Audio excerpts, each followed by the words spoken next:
Hello दोस्तों, कैसे हो आप सभी? सब आशा है आप सभी अच्छे होंगे। स्वागत है हमारे विंदा एकेडमी में।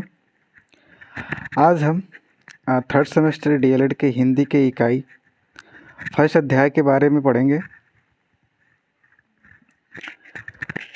और फर्स्ट अध्याय में जो है प्रथम अध्यायों में कवियों के बारे और लेखकों के बारे में पढ़ना है। पहले हमारे हैं राम नरेश त्रिपाठी जी।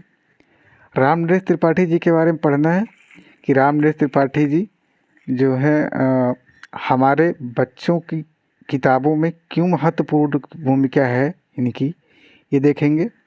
तो राम नरेश त्रिपाठी द्वारा रचित एक कविता है जिसका नाम है नंदू का जुखाम। नंदू का जुखाम जो है कविता कक्षा 3 के अध्याय 11 में रखी गई है। राम नरेश त्रिपाठी द्वारा रचित नंदू की कविता जो है ये कक्षा 3 के विद्यार्थी, हमारे प्राइमरी में जो कक्षा 3 के लड़के हैं उनकी किताबों में समाहित किया गया है। अध्याय 11 में रखी गई है। कविता का नाम है नंदू का जुखाम। और ये कविता हमारे बच्चों की कक्षा 3 की किताबों में क्यों रखी गई है, इसके पीछे क्या कारण रहा है, क्या उद्देश्य रहा होगा कि इसको कक्षा 3 के बालकों में रखी गई होगी। नंदू का जुखाम जो कि रचित है राम नरेश त्रिपाठी जी के द्वारा, किन उद्देश्यों से रखी गई है तो देखते हैं। पहला पॉइंट है वे ऋतुओं के बदलने से शरीर पर चढ़ने, एक मिनट,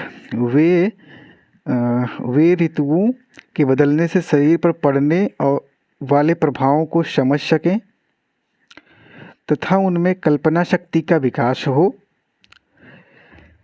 इन उद्देश्यों के ध्यान में रखकर प्रस्तुत कविता का पाठ्यक्रम में स्थान दिया गया है। मतलब जो ऋतुएं बदलती हैं, नंदू का जुखाम जो कविता है उसमें ऋतुओं के बदलने का प्रभाव दिखाया गया है कि किस प्रकार छोटा बच्चा जब ऋतुओं के बदलने में पड़ता है तो वह अपने वातावरण को किस प्रकार समावेशित करे, उसको वातावरण के अनुसार किस प्रकार अपने शरीर को ढाले, क्या क्या हानियाँ होती हैं, क्या क्या नुकसान होते हैं उसके शरीर पे, उससे उसकी कल्पना शक्ति का विकास होता है।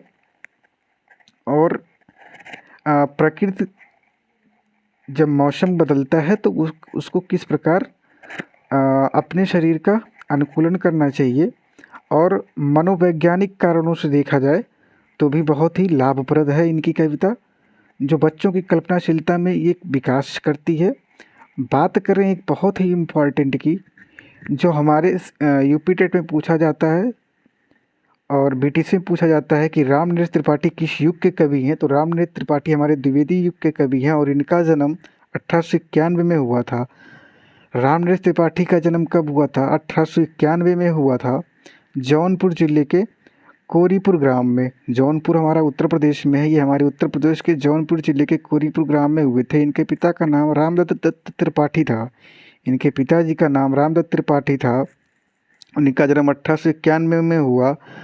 और ये द्विवेदी युग के कवि थे। इनके जो द्वारा जो कविता रची गई है नंदू का जुखाम कक्षा 3 के 11 अध्याय में रखी गई है। और इन्होंने साहित्य भवन प्रयाग में बहुत बड़ी भूमिका निभाई है। इनका बहुत बड़ा योगदान रहा है साहित्य भवन प्रयाग में। बात करें इनके स्वर्गवास का तो सन 1963 ईस्वी में पौष शुक्ल एकादशी का प्रयाग में उनका स्वर्गवास हो गया। 1963 ईस्वी में पौष शुक्ल एकादशी प्रयाग यानी इलाहाबाद में उनका स्वर्गवास हो गया। यानी जो पहले इलाहाबाद था अभी का वही प्रयाग है, प्रयाग में इनका स्वर्गवास हो गया था 1963 ईस्वी में। और इनकी जो महत्वपूर्ण रचनाएं की अगर बात करी जाए तो महत्वपूर्ण जो इनकी रचनाएं हैं, मिलन, पथिक और स्वप्न, 3 प्रबंधात्मक काव्यों की रचना, जिसमें लौकिक प्रेम उद्दानीकृत होकर देश प्रेम का पर्याय हो गया है। मतलब मिलन, पथिक और स्वप्न जो 3 रचनाएं हैं इनकी, इन्होंने लौकिक प्रेम का वर्णन किया है जो कि देशभक्ति के लिए ज़्यादा व्यापी है। और मानसी इनकी फुटकर कविताओं का संग्रह है जिसमें देशभक्ति, प्रकृति और नीति का निरूपण किया गया है। इन्होंने लोकगीतों का भी संग्रह किया। त्रिपाठी जी ने अपने साहित्य द्वारा अपनी देश प्रेम की भावना को भरकर उत्साहित किया। कर्म मार्ग का महत्व समझाकर उन्हें कर्तव्य प्रिय बनाया और अपनी विविध रचनाओं से हिंदी में समावेशित किया। मतलब इनकी जो कविता है मिलन, पथिक, स्वप्न, इन तीनों में देशभक्ति की भावनाएं निहित हैं, जो हमारे देश के प्रत्येक वासियों को उनके कर्तव्य और मार्ग के बारे में दिशा प्रदान करती हैं। और ये कक्षा 3 के विद्यार्थियों में नंदू जी के जुखाम में रखी गई है। बात करें अब सुभद्रा कुमारी चौहान की, तो सुभद्रा कुमारी चौहान की भी अहम भूमिका रही है हमारे कक्षा 3 के बालकों में।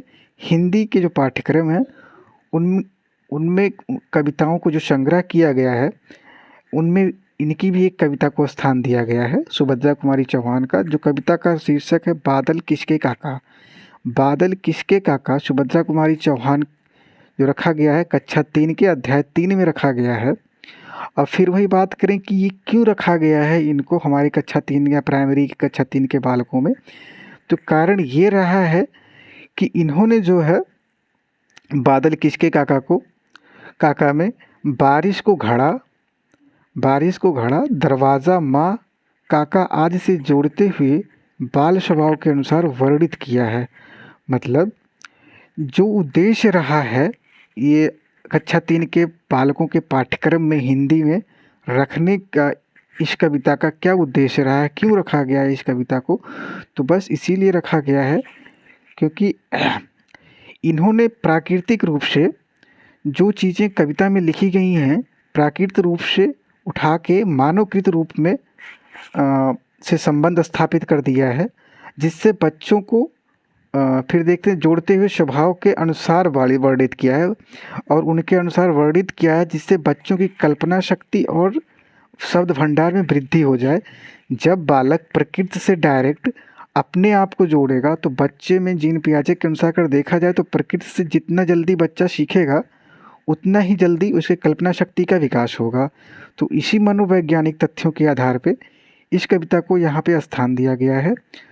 उनमें शब्दों को विसंदर्भों का प्रयोग करने की समझ विकसित हो जाती है। जब बच्चा प्रकृति, मारिया मोंटेसरी जी ने भी कहा है, जब बच्चा प्रकृति के साथ में अपना व्यवहार करेगा, प्रकृति से सीखेगा, तो उसके दिमाग में लंबे समय तक उसकी बातें और कल्पना शक्ति का विकास हो जाएगा, शब्द भंडार की वृद्धि भी होगी। ये कारण रहा है सुभद्रा कुमारी चौहान का बादल किसके काका हैं कक्षा 3 में रखने जाने का, जो प्राइमरी में रखा गया है। अब बात करें इनके जन्म का, तो सुभद्रा कुमारी चौहान का जो जन्म हुआ था इलाहाबाद में हुआ, यानी कि प्रयाग में हुआ था 1905 ईस्वी में। 1905 से याद आया लॉर्ड कर्जन, देश विभाजन जो हुआ था 1905 में, याद आ गया तो बता दिए। चलिए आगे बढ़ते हैं। इनके पिताजी का जो नाम था रामनाथ सिंह था, ये बहुत ही विद्वान थे। सुभद्रा कुमारी चौहान जी के पिता का नाम रामनाथ सिंह था। स्वयं सुभद्रा जी ने असहयोग आंदोलन में भाग लिया। बहुत ही इम्पॉर्टेंट बात है, सुभद्रा कुमारी जी ने असहयोग आंदोलन में भाग लिया, जिसके कारण इन्हें जेल भी जाना पड़ा था, और प्रारंभिक शिक्षा इनकी जो है कॉलेज में पूरी हुई। उसके बाद इनका जो विवाह हुआ खांडवा निवासी लक्ष्मण सिंह के साथ हो गया। इनका विवाह खांडवा निवासी लक्ष्मण सिंह के साथ हो गया। और इनके गुरु जो है, बहुत ही इम्पॉर्टेंट बात है, इनके काव्य गुरु के रूप में माखनलाल चतुर्वेदी मिले। इनको काव्य गुरु के रूप में माखनलाल चतुर्वेदी, यानी इनके गुरु सुभद्रा कुमारी चौहान के गुरु कौन थे? माखनलाल चतुर्वेदी थे। और इनका जन्म कब हुआ? 1905 ईस्वी में हुआ। और इनकी कविताओं को कक्षा 3 में रखा गया है, अध्याय 3 में रखा गया है। बादल किसके काका, जो प्रकृति से मानव रूप में जोड़ी जाती हैं, जिससे बच्चों की कल्पना शक्ति में विकास होता है। और ये जो है असहयोग आंदोलन में भाग लिया इन्होंने, जिसके कारण इन्हें जेल भी जाना पड़ा। और इनका जो विवाह हुआ था खांडवा निवासी लक्ष्मण सिंह के साथ हुआ था। राष्ट्रीय आंदोलन में भाग लेने से उन्हें कई बार जेल में रहना पड़ा। और इन्होंने जो कविताएं लिखी, राष्ट्रीय भाव की कविताएं लिखी हैं, मतलब राष्ट्र को अपना योगदान दिया है। राष्ट्रीय आंदोलन में भाग लेने के कारण इन्हें कई बार जेल यात्रा करनी पड़ी। ये जब कविताएं लिखी असहयोग आंदोलन में भाग ली, इन्हें जेल भी जाना पड़ा। राष्ट्रीय भाव की कविता लिखने में अग्रणी सुभद्रा जी का देवासन 1984 में मोटर दुर्घटना में हो गया। एक मोटर एक्सीडेंट में 1984 ईस्वी में इनका स्वर्गवास हो गया, देवासन हो गया। इस महान कवित्री की 1984 में मोटर दुर्घटना में देहांत हो गया। और इनकी रचनाओं की बात करें जो कि बीटीसी, डीएलएड और यूपी टेट, सी टेट हर किसी दृष्टि से बहुत ही महत्वपूर्ण है। महान लेखिका और कवित्री रही हैं जो कि प्रसिद्ध हैं। इनकी रचनाओं में हैं मुकुल, बिखरे मोती, उन्मादिनी, त्रिधरा आदि आदि। ये सब इनकी रचनाएं हैं। मुकुल, बिखरे मोती, उन्मादिनी, ये सब इनकी महत्वपूर्ण रचनाएं हैं।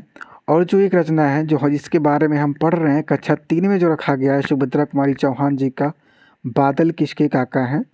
बादल किसके काका हैं, कक्षा 3 के अध्याय 3 में रखा गया है। सुभद्रा कुमारी चौहान जी द्वारा लिखी गई कविता है ये। साथ ही में इस वीडियो को इतनी मेहनत से बनाए हैं। सारे वीडियो के इस पीडीएफ के नोट्स जो मिल जाएंगे, आप पीडीएफ के रूप में नोट्स मिल जाएंगे आपको टेलीग्राम चैनल पे। टेलीग्राम चैनल का लिंक हमारे वीडियो के डिस्क्रिप्शन में दे दिया गया है। आप वहां से जाके हमारे टेलीग्राम चैनल को ज्वाइन कर लीजिए और इस चैनल को शेयर और सब्सक्राइब कर दीजिए। रामनरेश त्रिपाठी और सुभद्रा कुमारी चौहान जी का नोट्स आपको पीडीएफ में मिल जाएगा। वहाँ पे बहुत ही मेहनत से छांट करके इसको बनाया गया है। तो आप लोग बहुत सारी मात्रा में शेयर करें, सब्सक्राइब करें हमारे चैनल को। और अभी नया वीडियो है तो थोड़ा टाइम लग रहा है, और जब सेटअप हो जाएगा तो बहुत ही अच्छे ढंग से और विस्तारपूर्वक बताया जाएगा। मिलते हैं नेक्स्ट वीडियो में। राधे राधे।